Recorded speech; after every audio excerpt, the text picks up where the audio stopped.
let's talk about what happens when we shock the budget constraint. Okay? Let's imagine the price of pizzas.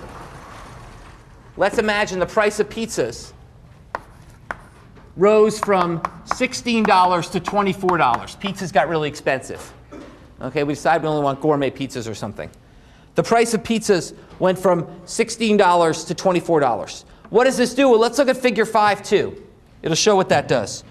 What that does is it says our new budget constraint, instead of being 16p plus 8m equals 96, which is what the budget constraint was in our example, it's now 24p plus 8m equals 96.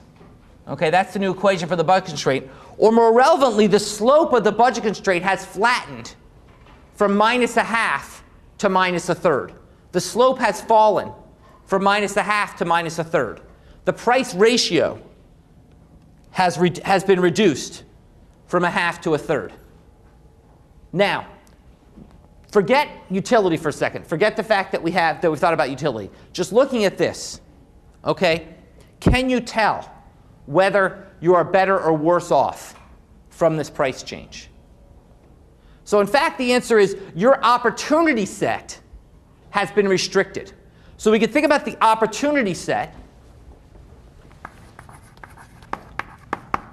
Your opportunity set is the set of choices you can make given your budget. Given your budget, before you could make choices all the way up to the upper line. Now your set of choices that are available have just fallen. Now you're no poor. It's not like your parents have cut you off. They still give you the 96 bucks. But you're effectively poor. You're effectively worse off. And why is that? Because the set of things you could afford with that $96 has just been restricted.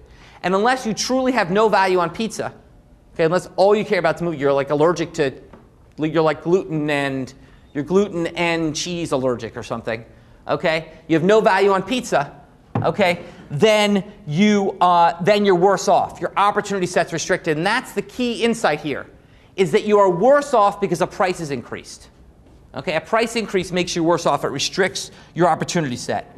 Because with the same amount of income, you can now afford fewer goods. Okay, your opportunity set has been restricted.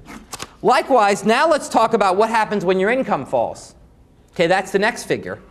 Okay, now let's suppose your parents are pissed at you and they cut you down to 80 bucks. Okay, because you didn't do something. Okay, they cut you down to $80. You don't write enough or call enough, so they cut you down to $80.